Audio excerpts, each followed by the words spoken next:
ఎవరైనా సరే రామాయణాంతర్గతమైనటువంటి గంగావతరణాన్ని చెప్పించుకుని వింటే అటువంటి వారికి కొడుకులు కలుగుతారు, ఉన్న కొడుకులు వృద్ధిలోకి వస్తారు, దేవతలందరూ ప్రీతి చెందుతారు, వాళ్ళ యొక్క పితృదేవతలు ఆనందాన్ని పొందుతారు గంగావతరణాన్ని విన్నారని, శంకరుడు ఆనందాన్ని పొందుతాడు, వాళ్ళకి సమస్తమైన కోర్కెలు తీరుతాయి, కొన్ని కోట్ల జన్మల నుంచి శరీరానికి పట్టినటువంటి సర్వే పాపాహ ప్రణశ్యంతి, అన్ని పాపములు పోతాయి గంగ పేరు విన్నందుకు, గంగా అవతరణమును విన్నందుకు.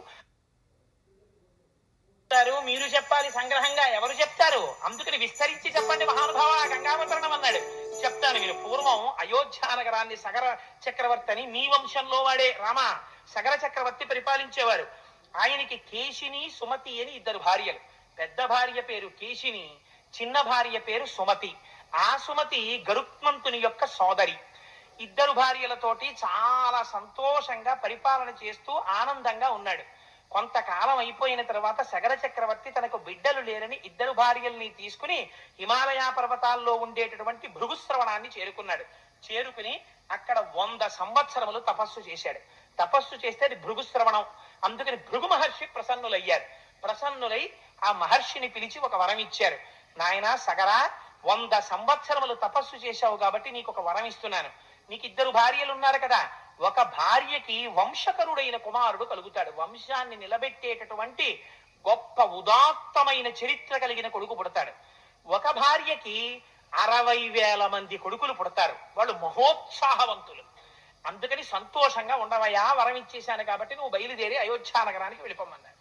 ఇద్దరు భార్యల్ని పిలిచి చెప్పాడు, ఒక భార్యకి వంశకరుడైన కొడుకు పుడతాట, ఒక భార్యకి 60,000 మంది కొడుకులు మహోత్సాహవంతులు పుడతాట, ఇంకా పెట్టి సర్దేయండి వెళ్ళిపోదాం అన్నాడు. అంటే వాళ్ళు అన్నారు, ఇది కనుక్కొచ్చారు కానీ ఎవరికెవరో అడిగారా అన్నారు. అడిగితే ఫోన్ లేవే, ఎవరికెవరైనా నాకు మీకే కదా బిడ్డలు అన్నారంటే వాళ్ళు అన్నారు, మేము అలా తట్టుకోలేమండి ఆ సస్పెన్సు, ఎవరికెవరో అడగండి అన్నారు. అంటే ఎవరికెవరో అడగడం ఎందుకు, మీరే వెళ్ళి మీకేం కావాలో అడగండి మహర్షిని, ఆయన వరప్రదాత, అడగండి అన్నారంటే వాళ్ళు భృగు మహర్షి దగ్గరికి వచ్చారు. భృగు మహర్షి అన్నారు నవ్వి, పోనీ మీరే అడగండమ్మా, మీలో ఎవరికి వంశకరుడైన కొడుకు కావాలి, ఎవరికి పరమోత్సాహవంతులైన 60,000 మంది బిడ్డలు కావాలి, అడగండి అన్నారు. మునేస్తు వచనం శ్రుత్వా కేశిని రఘునందన పుత్రం వంశకరం రామ జగ్రాహం నృపసన్నిధౌ. కేశిని అనేటటువంటి పెద్ద భార్య అంది, మహానుభావ నాకు వంశకరుడైనటువంటి ఒక్క కుమారుడు కావాలయ్యా అంది. రెండో భార్య అంది, అమ్మో 60,000 అడిగేస్తుందేమో అనుకున్నాను, నా అదృష్టం, నాకు 60,000 మంది కావాలనుకున్నాను, వంశకరుడు ఒకటి కావాలని పెద్ద భార్య అంది. షష్ఠి పుత్ర సహస్రాణి సుపర్ణ భగినిస్తదా మహోత్సాహం కీర్తిమతో జగ్రాహ సుమతి సుతాన్. మహానుభావ నాకు 60,000 మంది మహోత్సాహవంతులైనటువంటి పిల్లలు కావాలని రెండో భార్య అడిగింది. తథాస్తు అన్నారు మహర్షి. బయలుదేరి వెళ్ళిపోయారు అయోధ్య నగరానికి. కొంతకాలం అయింది. పెద్ద భార్యకి కుమారుడు జన్మించాడు, ఆయనకి అసమంజసుడు అని పేరు పెట్టారు. రెండవ భార్యకి ఒక సొరకాయ ఒకటి పుట్టింది. ఆ సొరకాయ బయటికి రాగానే బద్దలైంది, అది పిండ స్వరూపంతో బయటికి వచ్చి పగిలింది. అందులోంచి 60,000 మంది చిన్ని చిన్ని చిన్ని చిన్ని వాళ్ళు, ఏదో మనకి ఏ సినిమాల్లోనో చూస్తున్నట్టు ఈగలంతంత పిల్లలు, 60,000 మంది పిల్లలు వచ్చారు. అయ్యయ్యో వీళ్ళేమిటి మరి ఇంత చిన్న చిన్న వాళ్ళగా ఉన్నారని చెప్పి ఎవడు కాలేసి తొక్కేస్తాడో, మన పిల్లల్ని మనమే చూసుకోం, ఇదెక్కడ కూడా వచ్చి పడిందిరా అని చెప్పి 60,000 మంది పిల్లల్ని కూడా దాదులకు ఇచ్చారు. వాళ్ళు ఏం చేశారంటే నీతి కుండల్లో పెట్టారు. ఈ పిల్లల్ని పెట్టి 60,000 మంది పిల్లల్ని నీతి కుండల్లో పెంచారు. పెంచితే వాళ్ళు యవ్వనవంతులయ్యారు. 60,000 మందికి పేర్లు పెట్టడం ఎందుకు వచ్చిన గొడవ, రేపు రామాయణం చెప్పేవాడికి ఇదే సరిపోతుంది. 42 రోజులు అనుకున్నారో ఏమిటో పాపం మహర్షి. సగర చక్రవర్తి కొడుకులు కదయా సగరులు అంటాం, 60,000 మంది సగరులు అన్నారు. చాలా సంతోషం మహాప్రభు మమ్మల్ని గట్టెక్కించేశారని. 60,000 మంది సగరులు సుమతి బిడ్డలు, కేశిని బిడ్డడు అసమంజసుడు. పెద్ద భార్య పెద్ద కొడుకు కాబట్టి సంతోషంగా ఉన్నాడు సగర చక్రవర్తి. కానీ ఆ అసమంజసుడుకు అలవాటు ఉండేది. ఆయన ఏం చేసేవాడు, సాయంకాలం అయ్యేటప్పటికి ఊళ్ళో ఉన్న పిల్లలందరినీ పిలిచి, ఉరే రండిరా ఆడుకుందాం, సరయూ నది ఒడ్డుకి వెళ్ళేవాడు. రాజుగారి కొడుకు పిలిస్తే ఎవరు రారు, యువరాజుగారితో సరదాగా ఆడుకోవడం అంటే సరదాయే కదా, హోంవర్క్ వచ్చి చేసుకుంది కానీ నాన్న వెళ్ళి ఆడుకోని తల్లులు పంపించేసేవారు. వాడి పిల్లలందరినీ తీసుకెళ్లి సరయూ నది ఒడ్డుకి వెళ్ళి ఈ పిల్లలందరినీ ఎత్తి ఈదుకుంటూ బయటికి రావడానికి వీలు లేనంత లోతైన చోటికి సరయూ నదిలోకి బిడ్డల్ని రోజు 2-3 విసిరేసేవాడు. ఆ బిడ్డలు అరిచి కేకలు పెట్టి ఆ నదిలో మునిగి మరణించేవారు. రాజుగారికి తెలిస్తే బాధపడతారని చాలా కాలం ఓర్పు పట్టారు ప్రజలు. వీడు రోజు ఆటలని పిల్లల్ని తీసుకెళ్లడం, ఆ పిల్లల్ని నదిలోకి విసిరేస్తూ ఉండడం. తర్వాత గొప్ప యోగి అయ్యాడు. అయితే ఇది తెలిసిపోయింది సగర చక్రవర్తికి. ఏవం పాప సమాచార సజ్జన ప్రతిపాదక పౌరాణామహితోయుక్తో పుత్రో నిర్వాసిత పురాస్త్ అన్నారు వాల్మీకి మహర్షి. వాడు కొడుకే కావచ్చు, పెద్ద కొడుకే కావచ్చు, పెద్ద భార్య పెద్ద కొడుకే కావచ్చు, అయినా వాడు పాపముతో కూడినటువంటి ప్రవర్తనతో ఉన్నాడు. నేను పరిపాలిస్తున్నటువంటి ప్రజలకి ఇబ్బంది కల్పించాడు, అందుకని వాడి ఈ రాజ్యంలో ఉండడానికి వీల్లేదు, వాడిని రాజ్య బహిష్కారం విధిస్తున్నాను, పొమ్మన్నారు. ఇది అయోధ్యని పరిపాలించినటువంటి ధర్మాత్ములైన ప్రభువులంటే. పంపించేస్తే ఆ అసమంజసుడికో కొడుకున్నాడు, వాడి పేరు అంశుమంతుడు. ఆ అంశుమంతుణ్ణి మనవడిని తెచ్చి సగర చక్రవర్తి దగ్గర పెట్టుకున్నారు. 60,000 మంది రెండో భార్య కొడుకులు ఉన్నారు, సంతోషంగా కాలం గడుస్తోంది. ఇంతమంది ఉన్నారు కదా, అశ్వమేధ యాగం చేద్దామని మహానుభావుడు సగర చక్రవర్తి అశ్వమేధ యాగం మొదలుపెట్టారు. అశ్వమేధ యాగం మొదలుపెట్టి గుర్రాన్ని విడిచిపెట్టారు. విడిచిపెడితే ఆ అశ్వమేధ యాగంలో విడిచిపెట్టబడినటువంటి గుర్రం పెడుతుంటే ఇంద్రుడు చూశాడు. చూసి ఈ గుర్రాన్ని అపహరించాలనుకున్నాడు. అపహరించాలనుకుని రాక్షసీం తనుమాస్తాయా యజ్ఞీయాశ్వం అపాహరత్, రాక్షసుడి యొక్క శరీరాన్ని పొందాడు. ఎందుకని? సగర చక్రవర్తితో మాట అన్నారు, ఇక్కడ ఇంత గొప్ప బ్రాహ్మణులు ఉన్నారు, సుస్వరంగా వేదమంత్రాలు చెప్తున్నారు, అందుకని ఇక్కడికి రాక్షసులు రాలేరురా అన్నారు. ఇంద్రుడు రాక్షస శరీరాన్ని పొందాడు. పొంది అపహరించాడు యజ్ఞాశ్వాన్ని.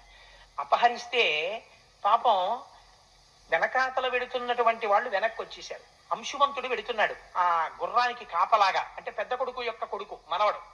వెనక్కి వచ్చి, తాతగారు గుర్రాన్ని ఎత్తుకుపోయారండి ఎవరో అన్నాడు. అంటే ఆయన అన్నాడు, ఆ యజ్ఞం చేయిస్తున్న వాళ్ళు అన్నారు, యజ్ఞాశ్వం కానీ అపహరింపబడితే యజ్ఞంలోంచి ప్రతికూల ఫలితాలు వస్తాయి, దారుణమైన ఫలితాలు వస్తాయి, అందుకని గుర్రం తిరిగి రావాలి, అందుకని నువ్వేం చేస్తావో మాకు తెలియదు, నువ్వు అలా దీక్షలో ఉండి ఆ గుర్రం వెనక్కి వచ్చేటట్టు చూడన్నారు. అంటే ఆయన అన్నాడు, 60,000 మంది కొడుకుల్ని పిలిచాడు.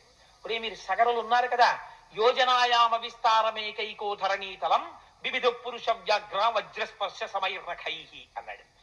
భూమి 60,000 యోజనాలు ఉంది, మీ అందరూ తలకో యోజనం పంచేసుకోండి, పంచేసుకుని గోళ్లతో పెకలించేయండి, గోతులు పెట్టేయండి, ఎక్కడో అక్కడ ఎవడో వాడు దాచి ఉంటాడు, భూమి తప్ప ఎక్కడ దాస్తాడు, అందుకని 60,000 యోజనాలు వెతికేయండి, ఎక్కడైనా అడుగున కానీ గోతుల్లో కానీ దాచాడేమో భూమిని తవ్వేయండి అన్నాడు.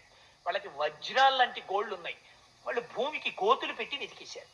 వెతికేస్తే భూమి అంతా గోతులు పడిపోతోంది, అడ్డొచ్చిన ప్రాణులు అన్ని చచ్చిపోతున్నాయి. వాళ్ళు పాతాళం వరకు తవ్వేస్తున్నారు. తవ్వేస్తుంటే ఇది ఇన్ని ప్రాణులు చచ్చిపోతున్నాయని దేవతలందరూ ఆశ్చర్యపోయారు. ఆశ్చర్యపోయి అందరూ కలిసి మళ్ళీ చతుర్ముఖ బ్రహ్మగారి దగ్గరికి వెళ్ళారు. చెప్పాను కదా, ఆయన కన్సల్టెంట్ ఫిజిషియన్ పాపం. ఆయన దగ్గరికి మళ్ళీ వెళ్ళారు. వెళ్ళి భగవన్ పృథివీ సర్వా ఖన్యతే సకలాత్మజై బహవశ్చ మహాత్మానో హన్యంతే తలవాసిన. ఈ సగరులు భూమిని తవ్వేస్తుంటే ప్రాణులన్నీ చచ్చిపోతున్నాయి, వాళ్ళు ఉగ్ర రూపాలతో తవ్వుతున్నారు, ఏం చెయ్యమంటారని అడిగారు. అడిగితే బ్రహ్మగారు అన్నారు, ఒరే మీరేం బెంగబెట్టుకోకండి, ఈ భూమి అంతా ఎవరిది? శ్రీ మహావిష్ణువుది. ఆయన రక్షించుకోవలసినటువంటి వాడు, స్థితికారుడు కనుక. ఇప్పుడు శ్రీ మహావిష్ణువు ఈ భూమండలం మీదే ఉన్నారు. ఎక్కడున్నారో తెలుసా? కాపిలం రూపమాస్తాయ ధారయత్యని సంధరాం తస్య కోపాగ్నినా దగ్ధా భవిష్యంతి నృపాత్మజాహ. వాళ్ళకి పుట్టుకతోటే అల్పాయుర్దాయం, వాళ్ళు ఎక్కువ కాలం బతకరు, వాళ్ళు వెళ్ళిపోతారు. కపిల మహర్షి ఉన్నారు, పాతాళ లోకంలో ఉండి తపస్సు చేసుకుంటున్నారు ఆయన. అందుకని వీళ్ళు తవ్వుతూ కపిలుడి దగ్గరికి వెళ్తారు. ఆ కపిలుడు వీళ్ళని చంపేస్తాడు. మీరేం బెంగ పెట్టుకోకండి, వెళ్ళండి. ఆ తవ్వుతూ వాళ్ళు పోతారు, ఇంకెంతో కాలం ఉండరు, మీరు వెళ్ళండి అన్నాడు. అనేటప్పటికీ దేవతలందరూ బయలుదేరి వెనక్కి వెళ్ళిపోయారు. వీళ్ళు పాపం తవ్వేశారు, ఎక్కడా కనపడలేదు. కనపడకపోతే వెనక్కి వచ్చేసారు. వెనక్కి వచ్చి తండ్రికి చెప్పారు, నాన్నగారు 60,000 యోజనాలు తవ్వేశాం కానీ ఎక్కడా మాకు గుర్రం కనపడలేదు, ఏం చేయమంటారన్నారు. మీరు ఏం చేస్తారో నాకు అనవసరం, పాతాళం వరకు తవ్వేసేయండి, పాతాళాన్ని కూడా తవ్వేసేయండి, ఎక్కడో అక్కడ ఉంటుంది గుర్రం తేకపోతే నేను దీక్షలోంచి బయటికి రాకూడదు, మీరు మళ్ళీ వెళ్ళండి అన్నాడు. అనేటప్పటికీ పాపం ఈ 60,000 మంది మళ్ళీ వెళ్ళారు. వెళ్ళి పాతాళం వరకు తవ్వేశారట. తవ్వేస్తే ఆశ్చర్యకరమైనటువంటి విషయం ఏమిటంటే, వాళ్ళకి అలా తవ్వుతూ వెడుతుంటే తూర్పు దిక్కున తవ్వుకుంటూ వెళ్ళిపోయారు. వెళ్ళిపోతే దిశాగజం విరూపాక్షం ధారయంతం మహీతలం, అక్కడ ఒక పెద్ద ఏనుగు కనపడింది, దాని పేరు దిశాగజం. అది భూమిని తూర్పు దిక్కున తన యొక్క కుంభస్థలం మీద పెట్టి మోస్తోంది. భూమి మీద పాపం ఎక్కువైపోతే ఆ ఏనుగు మొయ్యడానికి అసహ్యం వేసి, భూభారం ఎందుకు పెరుగుతుందంటే పాపం వల్ల పెరిగిపోతే ఆ ఏనుగు బరువు ఎక్కువై ఓసారి ఇలా కదుపుతుంది కుంభస్థలాన్ని, అప్పుడు భూకంపాలు వస్తాయింది రామాయణం. అందుకని దిశాగజం మోస్తోంది ఆ కుంభస్థలం మీద. దాన్ని చూసి వాళ్ళు ప్రదక్షిణం చేశారు. ప్రదక్షిణం చేసి అక్కడి నుంచి తూర్పు దిక్కు నుంచి ఉత్తర దిక్కుకు వెళ్ళారు. ఉత్తర దిక్కుకు వెళ్ళి అక్కడ తవ్వడం మొదలెట్టారు. మహాపద్మం మహాత్మానం సుమహత్ పర్వతోపమా. పర్వతం అంత పెద్ద ఏనుగుంది, దాని పేరు మహాపద్మం. అది దక్షిణ దిక్కున భూమిని మోస్తోంది కుంభస్థలం మీద. దానికి ఇది అలవాటు. పాపం పెరిగితే అది కదుపుతుంది, అప్పుడు దక్షిణాన భూకంపాలు వస్తాయి, సునామీలు వస్తాయి. అందుకని అది అక్కడ మోస్తోంది. అక్కడి నుంచి పడమర దిక్కుకు వచ్చారు. వచ్చేటప్పటికి దిశాగజం సౌమనసం దదృశిస్తే మహాబలాహ. అక్కడ సౌమనసము అనబడేటటువంటి ఏనుగు మోస్తోంది. దాన్ని చూశారు, దానికి ప్రదక్షిణం చేశారు. అక్కడా కనపడలేదు. ఉత్తర దిక్కుకు వచ్చారు. ఉత్తర దిక్కుకు వస్తే భద్రం భద్రేణ వపుషా ధారయంతం మహీమిమాం. అక్కడ భద్రము అనబడేటటువంటి ఏనుగు కనపడింది, అది మోస్తోంది ఉత్తర దిక్కుని. అక్కడ దానికి ప్రదక్షిణం చేశారు. మళ్ళీ చూశారు, 4 దిక్కులా వెతికేశాం, పాతాళాన్ని కూడా తవ్వేశాం, మనకి కనపడలేదు ఏనుగు. ఏం చేద్దామన్నారు. ఒరే 4 దిక్కులు తవ్వాం కానీ ఈశాన్యం ఆగ్నేయం వాయవ్యం నైరుతి వాయవ్యం మిగిలిపోయాయి కదా, అవి కూడా తవ్వేద్దామన్నారు. సరే పదండి అన్నారు. ఈశాన్య దిక్కుని తవ్వేయడం మొదలుపెట్టారు. వెళ్ళేటప్పటికి వాళ్ళకు ఆశ్రమం కనపడింది. అక్కడ భగవన్ పృథివీ సర్వా ఖన్యతే సకరాత్మజై బహవశ్చ మహాత్మానో హన్యంతే తలవాసిన కాపిలం రూపమాస్తాయ ధారయత్యనిశం ధరాం తస్య కోపాగ్నినా దగ్ధ భవిష్యంతి నృపాత్మజాః అని బ్రహ్మగారు ఏ మాట చెప్పారో, ఏ కపిలుని యొక్క స్వరూపం చూసిన తరువాత వీళ్ళు కాలిపోతారని చెప్పారో, అటువంటి మహానుభావుడు ఆ కపిల మహర్షి అక్కడ కూర్చుని ఉన్నారు. తేతు సర్వే మహాత్మానో భీమవేగా మహాబలాః దదృశు కపిలం తత్ర వాసుదేవం సనాతనం హయం చ తస్య దేవస్య చంతమవిదూరతః ప్రహర్షముతులం ప్రాప్తాః సర్వేతే రఘునందన. అక్కడికి వెళ్ళేటప్పటికి సనాతనుడైనటువంటి విష్ణు భగవానుడు కపిల మహర్షి యొక్క రూపంలో కూర్చుని ఈశాన్య దిక్కున తపస్సు చేస్తున్నారు. అక్కడే ఏగాశ్వాన్ని కట్టి వెళ్ళిపోయాడు ఇంద్రుడు. ఇంద్రుడంటే మీరు గుర్తు పెట్టుకోండి, ఇంద్రియముల యొక్క చలన స్వభావమే ఇంద్రుడు. ఇంద్రుడు అంటారు, అంతేగాని ఇంద్రుడు గుర్రాలు ఎత్తుకుపోతాడని కాదు దాని అర్థం. ఆంతరమైన అర్థం వేరు. అందుకని అక్కడుంది ఆ గుర్రం. ఉండేటప్పటికి వీళ్ళు చూశారు సగరులు. అదిగో రామన యాగాశ్వం అన్నాడు ఒకడు. ఊరే ఇక్కడ కట్టేసి ఉందంటే ఈయన ఎత్తుకొచ్చాడు రా అన్నాడు. ఆవేశం ఎంత పని చేస్తుందో చూడండి. గబగబా చెట్లు పీకారు, గొడ్డళ్ళు పట్టుకున్నారు, కత్తులు పట్టుకున్నారు, గుణపాలు పట్టుకున్నారు, తట్టలు పట్టుకున్నారు, కొట్టండి రావిండి అన్నారు అని పరిగెత్తారు. తపస్సు చేస్తున్నటువంటి కపిల మహర్షి ఒక్కసారి కళ్ళు తెరిచి చూశారు. శ్రుత్వాతు వచనం తేషాం కపిలో రఘునందన రోషైన మహితావిష్టో హుంకారమకరోత్తదా భస్మరాశి కృతా సర్వే కాపుచ్చ సకరాత్మజాః. ఎప్పుడైతే 60,000 మంది తన మీదకి వచ్చేస్తున్నారో పాపచింతనతో దుర్మేధులై తాను చెయ్యని పాపము తన కంటగట్టి వస్తున్నారని గ్రహించారు కపిల మహర్షి. ఒక్క హుంకారం చేశారు, హాయ్ అని ఒక్క అరుపరిచారంతే. అరిచి చూసేటప్పటికి 60,000 మంది బూడిద కుప్పలై పడిపోయారు. పాపం అక్కడ సగర చక్రవర్తి అలా కూర్చున్నాడు దీక్ష పట్టి. ఎన్నేళ్ళైనా వీళ్ళు రారు వెనక్కి. ఏమిట్రా వీళ్ళు ఎంతకీ రావట్లేదని అంశుమంతుడిని పిలిచాడు మనవాణ్ణి. ఊరే నువ్వు వెళ్ళి చూసి రారా అన్నాడు. అంశుమంతుడు వెళ్ళాడు. మళ్ళీ ఆయనకి కనబడ్డాయి ఏనుగులన్నీ. ప్రదక్షిణం చేశాడు, నమస్కారం చేశాడు. మా గుర్రం ఎక్కడుంది, మా బాబాయిలు ఎక్కడున్నారన్నాడు. నీకు కనపడతాయిలే వెళ్ళన్నారు. ఈశాన్య దిక్కుకు వచ్చిన తర్వాత ఈ భస్మరాశులన్నీ కనపడ్డాయి. ఏడ్చాడు. అయ్యో నా పినతండ్రులందరూ మూకుమ్మడిగా ఏకకాలమునందు మరణించారు అని కపిల మహర్షికి నమస్కారం చేసి, ఉత్తర క్రియలు జరగలేదు, వీళ్ళు బాధపడుతూ ఉంటారని గబగబా వెళ్ళి నీళ్లు తీసుకొచ్చి ఆ జలప్రదానం చేద్దామని చెప్పి ఆ నీళ్లు పట్టుకొద్దామని వెడుతున్నాడు. వెడుతుంటే ఆ చనిపోయినటువంటి సగరుల యొక్క మేనమామ గారు గరుత్మంతుడు. ఎందుకని సుమతి గరుత్మంతుని యొక్క చెల్లెలు కదా. ఆ మేనమామ గారు కనపడి ఆ సగరుల మేనమామ ఒక మాట చెప్పాడు అంశుమంతుడితో. కపిలేన ప్రమేయేన దగ్ధా హీమే మహాబలాహ సలిలం నార్హసి ప్రాజ్ఞ దాతుమేషాం హి లౌకికం. ఇది ఎంత ధర్మం చెప్పిందో చూడండి రామాయణం. కొన్ని రకాలుగా మరణించినటువంటి వాళ్ళకి ఉత్తర క్రియల వల్ల కూడా శాంతి ఉండదు. మనం ఉత్తర క్రియలు చేస్తే దేంతో చేస్తాం? అక్కడ ఉన్నటువంటి నీళ్లు తీసి ఉత్తర క్రియలు చేస్తాం. తద్దినం పెట్టినా ఆఖరణ నీళ్లే కదా విడిచిపెడతాం, వాళ్ళకి తృప్తి కలగాలని, అక్షయ తృప్తి ద్వారా అని. గరుత్మంతుడు అన్నాడు, బ్రాహ్మణుడి యొక్క తపశ్శక్తి చేత చచ్చిపోయారు వాళ్ళు. బ్రాహ్మణుడి తపశ్శక్తి చేత చచ్చిపోయినా, క్రూర మృగముల చేతిలో చచ్చిపోయినా, కోరలున్న మృగం చేతిలో చచ్చిపోయినా, ఇలా కొన్ని సిద్ధాంతాలు ఉన్నాయి. వాటి ప్రకారంగా అలా కానీ చచ్చిపోతే అలా చనిపోయినటువంటి వాళ్ళకి ఇక్కడ దొరికేటటువంటి లౌకికమైన జలాలతో ఉత్తర క్రియలు చేస్తే అవి ఆకాశానికి వెళ్ళక ముందే ఆవిరైపోతాయి. వాళ్ళకి దాహం తీరక రౌద్ర స్వరూపాలతో తిరుగుతారు, ఊర్ధ్వలోకాలకి వెళ్ళరు. అందుకని లౌకిక జలాలతో తర్పణ చెయ్యడానికి వీల్లేదు. నీ పితృదేవతలు స్వర్గాన్ని పొందాలంటే ఒకే ఒక్క అవకాశం ఉంది. మీ వాళ్ళందరూ స్వర్గానికి వెళ్ళారు ఇప్పటి వరకు, ఈ సగరులే ఇలా పడిపోయారు. అందుకని నువ్వేం చేస్తావంటే, దేవలోకంలో గంగ ప్రవహిస్తోంది, ఆ గంగ ప్రవహించి వచ్చి వీళ్ళ భస్మరాశుల నుంచి ప్రవహిస్తే వీళ్ళకి స్వర్గలోకం వస్తుంది.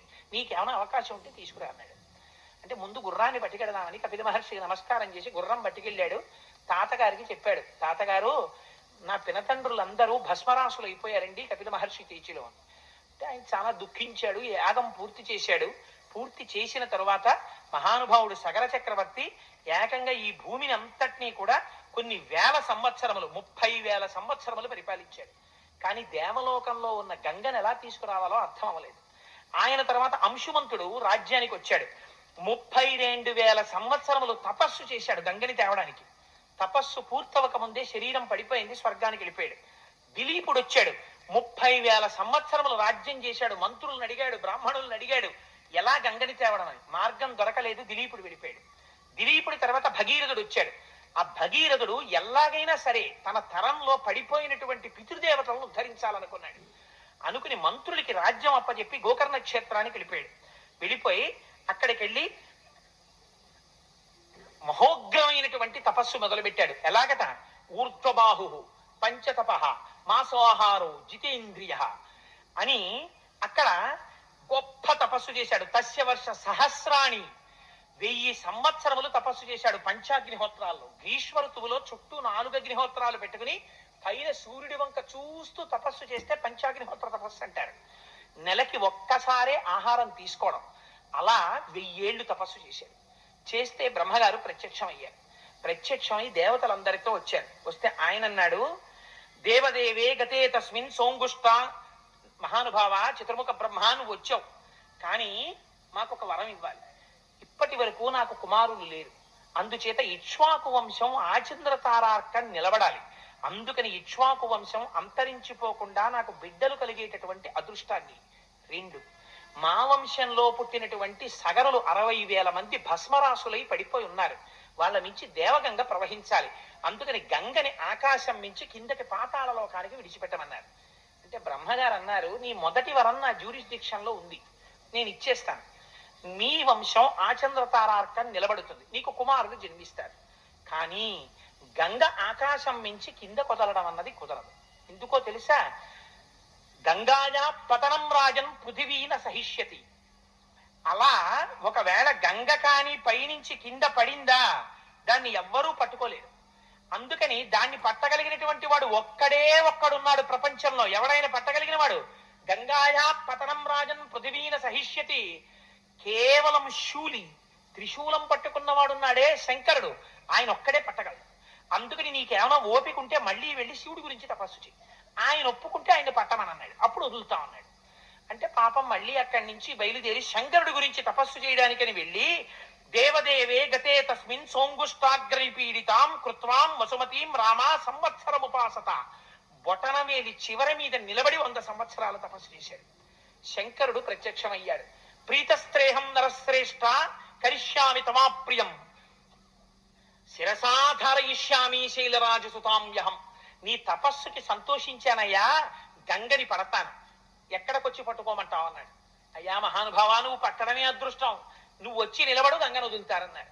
హిమాలయ పర్వతాల దగ్గరికి వచ్చి అక్కడికొచ్చి 2 చేతులు ఇలా నడుం మీద వేసుకుని 2 కాళ్ళు ఎడంగా చాపి కపర్ది అంటారు, పెద్ద జటాజూటాన్ని విప్పి శంకరుడు నిలబడి ఆకాశం వంక చూస్తున్నాడు. గంగ పడాలి. గంగ అనుకుందిట, ఏమిటో పిచ్చాడు, ఓ జటాజూటం ఒకటి పెట్టుకుని ఓ జింక చర్మం ఒకటి కట్టుకుని 2 కాళ్ళు జాపి ఇలా నించున్నాడు. చెప్తా ఈయన పని. ఇలా వచ్చి నించున్నాడు కదా, ఏం చేస్తాను? అచింతయచ్చ సాదేవి గంగా పరమదుర్ధర విషామ్యహం హి పాతాళం స్రోతసాగహ్య శంకరం. పైనుంచి కింద పడ్డం కాదు ఈయన తల మీద, ఈయన్ని కూడా పాతాళానికి ఈడ్చుకుపోతానండి. అంటే శంకరుడికి తెలియదు, ఆయన త్రినేత్రుడు, ఆయనకి అన్నీ తెలుసు, ఎవడు ఏ అహంకారంతో ఉన్నాడో. ఆయన అనుకున్నట్ట, ఓహో గంగా ఎంత అహంకరిస్తున్నావే, చూడు నీ పని చెప్తాను అనుకున్నాడు. అని పెద్ద జటాజూటాన్ని పెంచాడు. సాకదం జన్మహీం గంతుం నశక్నోద్యస్తమాప్తిత నైవ నిర్గమనం లేభే జటామండల మోహిత. అలా పడుతూనే ఉంది గంగ ఆకాశంలోంచి. సంవత్సరం అయింది, చుక్క కింద పడదు. ఆ జటాజూటంలో తిరుగుతోంది. జటాటవీ గలజ్జల ప్రవాహ పావిత స్థలే గళే వలం వ్యలంబితాం భుజంగ తుంగ మాలికాం ఢమఢమఢమఢమద్దనాదమడ్డవర్వయం చకార చండ తాండవం తనోతు న శివ శివం. జటాకటాహ సంభ్రమ భ్రమ నిలింప నిర్జరీ విలోల వీచి వల్లరి విరాజమాన మూర్ధని ధగద్ధగద్ధగద్ధగజ్వలల్లలాట పట్టపావకే కిశోర చంద్రశేఖరే రతి ప్రతిక్షణం మమ ప్రఫుల్ల నీల పంకజ ప్రపంచ కాళి మచ్చతా విడంబి కంఠ కంధరా రుచి ప్రబద్ధ కంధరా స్మరచ్చితం పురచ్చితం భవచ్చితం మఖచ్చితం గజచ్చితం తకచ్చితం తవంతకచ్చితం భజే అగర్వ సర్వమంగళా కళాకదంబ మంజరీ రసప్రవాహ మాధురీ విజృంభణా మధువ్రతం స్మరాంతకం పురాంతకం భవాంతకం మఖాంతకం గజాంతకాంతకాంతకం తవంతకాంతకం భజే అని రావణాసురుడు స్తోత్రం చేస్తాడు. ఆయన తాండవం చేస్తుంటే బిందెలో నీళ్లు తిరిగినట్టు తిరుగుతుంటుంది ఆ గంగ. సంవత్సరం పాటు ఉండిపోయింది ఆ జటాజూటంలో. ఉండిపోతే అయ్యా ఆవిడ అహంకారము బాగుంది, మీరు కట్టేయడము బాగుంది, మధ్యలో నేనుండిపోయాను, ఎప్పుడు పడతాయా చుక్కల కిందని అని పాపం మళ్ళీ తపస్సు మొదలెట్టాడు భగీరథుడు. మొదలు పెడితే శంకరుడు కరుణించాడు. ఇంతకాలం అహంకరించింది కదా, అందుకుని కట్టేశాను, బెంగపెట్టుకోక వదిలేస్తున్నాను అన్నాడు. అని జటాజూటంలోంచి కిందకు వదిలాడు. పరమ పవిత్రమైనటువంటి శంకరుడి యొక్క కపర్ది ఆయన యొక్క శిరస్సుని తగిలి కింద పడింది. అలా పడేటప్పుడు ఆ బిందు సరోవరంలోకి వదిలేశాట. వదిలేస్తే హ్లాదిని పావని నళిని అని 3 పాయల కింద తూర్పుకి వెళ్ళిపోయింది. సుచక్షువు సీత సింధువు అని 3 పాయలు పడమటకి వెళ్ళిపోయాయి. 7వ పాయ భగీరథుడిని అనుసరించి వెళ్ళిపోతోంది. ముందు రథం మీద భగీరథుడు వెళ్ళిపోతున్నాడు, ఆ వెనకాతల గంగ వెళ్ళిపోతోంది. యతో భగీరథో రాజా తతో గంగా యశస్విని జగామ సరితా శ్రేష్ఠ సర్వపాప ప్రణాశిని. అదో ఆశ్చర్యకరమైన ఘట్టం. మీరు ఒకసారి మానసికంగా విజువలైజ్ చేయండి. హిమాలయ పర్వతాల మీద ఇలా శంకరుడు, ఆకాశంలోంచి గంగ, ఇక్కడి నుంచి కింద పడ్డం, 3 పాయలటు 3 పాయలు ఇటు, రథం మీద భగీరథుడు, ఆ వెనకాతల పరిగెడుతూ గంగ. ఆ వెళ్ళిపోవడం కూడా ఎలా వెళ్ళిపోయిందట. గగనాశంకర శిరస్తతో ధరణిమాశ్రిత విసప్పిత జలం తత్ర తీవ్ర శబ్ద పురస్కృతం. ఆకాశం నుంచి శంకరుడి తల మీద పడక్కడి నుంచి కింద పడుతుంటే పెద్ద చప్పుట్ట. జలపాతం పడితేనే అంత చప్పుడు వస్తుంది, ఇంకా అంత దేవగంగ పడిపోతుంటే ఎంత చప్పుడు వస్తుంది. బ్రహ్మాండమైన చప్పుడుతో గంగ కింద పడిపోతోందట. మత్స్య కచ్చప సంఘైశ్చ శింశుమార గణైస్తథా తతద్భి పతితైశ్చాశ్చ రేరోచత వసుంధర తతో దేవర్షి గంధర్వ యక్ష సిద్ధ గణస్తథా వ్యలోకయంతతే తత్ర గగనాబ్గాం గతాం తథా విమనైర్ రగరాకారై హయైర్ గజవరైస్తథా పారిప్లవ గతైశ్చాపి దేవతాస్తత్ర విష్ఠితాః క్వచిద్ ధృతతరం కుటిలం క్వచిదాయతం వినతం క్వచిదుద్భూతం క్వచిద్యాతి శనైః శనైః. ఆ పైనుంచి పడిపోతుంటే దాంతో పాటు మొసళ్ళు పడిపోతున్నాయిట, తాబేళ్లు పడిపోతున్నాయిట, చేపలు పడిపోతున్నాయిట. అవన్నీ పడిపోయి శంకరుడి తలకి తగిలి భూమి మీద పడిపోతున్నాయిట. పడిపోయి ఒక్కసారి స్పృహ కోల్పోయినట్టు అయిపోయి 7 పాయల్లో ఏదో ఒక పాయలో దూరిపోయి వెళ్ళిపోతున్నాయిట. మళ్ళీని ఏమిట్రా ఈ గంగావతరణం అని చెప్పి దేవతలందరూ వాళ్ళ వాళ్ళ వాహనాల మీద వచ్చి ఆకాశం అంతా నిలబడిపోయారట. నిలబడిపోవడంలో వాళ్ళు పెట్టుకున్నటువంటి ఆభరణముల కాంతి చేత ఒకేసారి ఆకాశం అంతా 1 కోటి సూర్యులు ఉదయించినటువంటి కాంతి వచ్చేసింది. ఉరే దేవగంగ భూలోకం మీద పడిందిరా అని పాపం చేసిన వాళ్ళందరూ వచ్చి అందులో మనకేసేట. వాళ్ళ పాపాలన్నీ పోయి మళ్ళీ వాళ్ళందరూ స్వర్గానికి వెళ్ళిపోతున్నట్ట. నిలబడ్డ వాళ్ళు కొందరు, పైకి పోతున్న వాళ్ళు కొందరు, కిందకొచ్చి చూస్తున్న వాళ్ళు కొందరు. ఏమో అంత దూరం వెళ్ళి అక్కడ స్నానం చేయడం ఎందుకు, ఇక్కడికెళ్ళి ఇలా చల్లుకున్నా చాలు అని చెప్పి భవాంగ పతతంతోయం పవిత్ర విధి స్పృశో. కొందరు శంకరుడి కాళ్ళ దగ్గరికి వెళ్ళి నించున్నారట. ఏమి శంకరుడి స్వరూపం రా, మహానుభావుడు చూడండి రా, పాదాల దగ్గర నుంచి మెరిసిపోతున్నాడు రా తెల్లగా. ఆ గంగ ఆయన శరీరం నుంచి పడిపోతోంది రా. భవాంగపతి తంతోయం, శంకరుడి యొక్క శరీరానికి తగిలి కింద పడుతోంది ఈ గంగ అని ఆయన పాదాల దగ్గర పెట్టేట. బుర్ర పెడితే పగిలిపోతుంది, ఎందుకని అంత ధార. అందుకని ఇలా నీళ్లు తీసి తల మీద జల్లేసుకుంటున్నారు కొంతమంది. భవాంగ పతితంతోయం పవిత్ర విధి స్పృశు. అలా చల్లుకోగానే పాపాలు పోయి ఊర్ధ్వలోకాలకు వెళ్ళిపోతున్నారట. మరికొంతమంది చాలా పాపం ఉన్న వాళ్ళు, ఎక్కడెక్కడో ఉన్న వాళ్ళు పరుగు పరుగున వచ్చేసి ఆ పాయల్లో తల్లి స్నానం చేయగానే పాపాలు పోయి ఊర్ధ్వలోకాలకు వెళ్ళిపోతున్నారట. ఒక పక్క నుంచి ఈ నదిలో వెళ్ళిపోతున్నటువంటి రకరకాలైనటువంటి జంతువుల యొక్క సమూహాలు, దేవతలు అందరూ వచ్చి నిలబడి చూస్తుంటే ఈ గంగ యొక్క శబ్దం, ముందు భగీరథుడు, వెనక పెద్ద పాయ, భగీరథుడి సంతోషం, పరుగున గంగ భూలోకం నుంచి పాతాళలోకం వైపుకి వెళ్ళిపోతున్నారు. వెళ్ళిపోతుంటే అక్కడ జహ్ను మహర్షి తపస్సు చేస్తున్నటువంటి ఆశ్రమం ఉంది. దాని పక్క నుంచి భగీరథుడు వెళ్ళిపోయాడు. గంగ కూడా అలా సన్నగా వెళ్ళిపోతుంది. ఏమిటి, ఒక చోట విస్తృతంగా పరిగెడుతోంది, ఓ చోట సన్నగా పరిగెడుతోంది, ఓ చోట నురుగులతో పరిగెడుతోంది, ఓ చోట పైనుంచి కిందకి పడి పైకి లేస్తోంది. ఇలా కృష్ణానది శ్రీశైలంలో హైడ్రో పవర్ ప్రాజెక్ట్ లో ఇలా పడి ఇలా పైకి లేస్తుంటుంది, అలా పైకి లేస్తోంది. ఓ చోట ఇటువైపు నుంచి వచ్చి ఇటువైపు వచ్చిన పాయలు గుద్దుకుంటున్నాయి. అంత చిత్ర విచిత్రంగా గతులతో వెళ్ళిపోతోందిట. రంగతుంగ తరంగ సంఘములతో రంజిల్లు ఘోషంబుతో బంగారంబగు పొంగుతో నురగతో పువ్వాట తుంపర్లతో భంగుల్ సల్పుచు జంఘలించుచు నభోభాగము నుండి జారం గంగమ్మను దల్చితే శిరమునన్ రంజిల్లుతున్ శంకర అంటారు. నురగతో తుంపర్లతో గంగ పడిపోతోంది శంకరుడి మీద. స్నానం అయిపోతోంది మహానుభావుడికి. పరవశించిపోతున్నారు అందరూ. ఈ జహ్ను మహర్షి తపస్సు చేస్తున్నటువంటి యజ్ఞవాటికిని ముంచెత్తి పట్టుకెళ్ళిపోయింది. తపస్సు చేసుకుని యజ్ఞం చేస్తున్నటువంటి జహ్ను మహర్షి ఆశ్చర్యపోయాడు. ఎవడురా నా యజ్ఞవాటికిని ముంచెత్తిన వాడని చూశాడు. గంగ వచ్చేస్తోంది. కోపం వచ్చి ఒక్కసారి గంగనంతటిని తీసి ఔపోసలు పెట్టేశాడు. ఒక్కసారి ఇలా చూస్తుండగా మంచి సినిమా కరెంటు పోయినట్టు అన్నీ అయిపోయింది. గంగ భగీరథుడు ఏది వెనకాల ఇంత చప్పుడని చూశాడు. ఏముంది, ఏం లేదు, అంతా ఎడారి. అయ్య బాబోయ్ అని మళ్ళీ పరిగెత్తుకొచ్చాడు. ఏమైంది మహాప్రభో అన్నాడు. తాగేశారు జహ్ను మహర్షి అన్నాడు. ఇంకెక్కడ గంగ అన్నారు. అనేటప్పటికి మళ్ళీ ఆయన కాళ్ళ మీద పడిపోయాడు. పడిపోవడం ఏంటి, దేవుడు ఇలా ఎలా తాగేశాడని దేవత అందరూ మళ్ళీ చూడండి. ఇక్కడెక్కడ మనం ఏదో చూస్తుంటాం, అక్కడెక్కడ సినిమా యాక్టర్ వచ్చాడని అనుకోండి, అక్కడ పరిగెడతాం. ఉరే అక్కడ జహ్ను తాగేశాట గంగ అన్నారు. మళ్ళీ వీళ్ళందరూ పరిగెత్తుకుంటే అక్కడ వెళ్ళిపోయారు. ఉరే ఏం తాగేశాడు రా మహానుభావుడు, ఇంత గంగ అక్కడ తాగేశాడు రా, ఆయన కాళ్ళ మీద పడిపోయాడు. పడిపోయి అక్కడ పూజలు మొదలెట్టారు. జహ్నువా నువ్వురా నాయనా గొప్పవాడి అని. పాపం ఆ భగీరథుడు వెళ్ళి, మహాప్రభో ఆయనేమో జటాజూటంలో కట్టేశాడు, ఏడా తర్వాత వదిలేడు, నువ్వేమో మళ్ళీ నువ్వు తాగేశావు, నన్ను అనుగ్రహించవయ్యా బాబు, మా పితరులు బూడిద కుప్పలై కింద పడి ఉన్నారు అంటే పాపం జహ్నువు సంతోషించాడు. తస్మాత్ జహ్ను సుతా గంగా జాహ్నవి పురతి చే శుభ. మళ్ళీ అయితే విడిచిపెట్టేస్తున్నాను తన చెవుల్లోంచి బయటకు వదిలేశాడు. అందుకే ఇప్పుడైతే పూజల్లో ఆవలింతలు వస్తే ఒకసారి కుడి చెవి మీద చెయ్యేస్తారు. గంగ ఇక్కడ ఉంటుంది కాబట్టి స్నానం చేసిన ఫలితం అని. అంటే అస్తమానం ఆవలించి చెయ్యేసుకోమని కాదు. ప్రమాదం వస్తే, ప్రమాదకరంగా ఆవలింత వస్తే ధ్యానం చేసేటప్పుడు ధ్యానంలాగే ఉండాలి, నిష్ట ఉత్సాహంగా ఉండాలి. అందుకని ఆ చెవుల్లోంచి విడిచిపెట్టేశాడు. జహ్నువు యొక్క చెవుల్లోంచి బయటికి వచ్చింది కాబట్టి జాహ్నవి అని పేరెట్టుకుంది. ఇప్పుడు ఎన్ని పేర్లు ఇప్పటికి, జాహ్నవి అని పేరెట్టుకుని మళ్ళీ ముందుకెళ్ళింది. ఆ ముందు భగీరథుడు ఎడుతున్నాడు, మళ్ళీ వెళ్ళింది పాతాళ లోకానికి వెళ్ళిపోయింది. వెళ్ళిపోయి ఒక్కసారి ఆ బూడిద కుప్పల నుంచి ఒక్కసారి ఒక్క ఉదుటున ప్రవహించింది. గంగ తగలగానే ఇంత పాపం చేసినటువంటి వాళ్ళు కూడా గభాలన స్వర్గంలోకి వెళ్ళిపోయారు. వెళ్ళిపోగానే చతుర్ముఖ బ్రహ్మగారు వచ్చాడు. ఉరే నాయన, నువ్వు సాధించిన విజయం సామాన్యమైన విజయం కాదు, పరమాద్భుతమైనటువంటి విజయం. ఎక్కడ దేవగంగ, ఎక్కడ పాతాళం. అందుకని అక్కడ ఉంటే మందాకిని అని పిలుస్తారు. భూమి మీద ఉన్నప్పుడు భాగీరథి అని పిలుస్తారు. భగీరథుడు తీసుకొచ్చాడు కాబట్టి భూమి మీదకి భాగీరథి అని పేరు. అసలు నిజంగా కాశీ విడితే అమ్మా వెంకయ్యమ్మ గారు ఆ సైకతం మీద కూర్చుని గంగా అవతరణం చెప్పుకోవాలి. అందుకని అదిగో ఆ మహానుభావుడు భూమి మీద ప్రవహించింది కాబట్టి ఆయన పేరు మీద భాగీరథి అయింది. అక్కడి నుంచి పాతాళ లోకానికి వెళ్ళిపోయింది కాబట్టి భోగవతి అయింది. 3 లోకాల్లో ప్రవహించింది కాబట్టి 3 పేర్లతో ఉంది కాబట్టి రామాదిరికి త్రిపదగా అని పేరు వచ్చింది. అందుకని బ్రహ్మగారు వరం ఇచ్చాడు. వీళ్ళ వంశం వాళ్ళందరూ స్వర్గాన్ని పొందారు. రామా నీకొక్క విషయం చెప్తున్నాను విను. ధన్యం యశస్యమాయుష్యం పుత్ర్య స్వర్గమతీవచ యః శ్రావయతి విప్రేషు క్షత్రియేష్వితరేషు చ ప్రీయంతే పితరస్తస్య ప్రీయంతే దైవతాని చ ఇదమాఖ్యానమవ్యగ్రో గంగావతరణం శుభం యః శృణోతి చ కాకుత్స సర్వాన్ కామనవాప్నుయాత్ సర్వే పాపాః ప్రణశ్యంతి ఆయుః కీర్తిశ్చ వర్ధతే.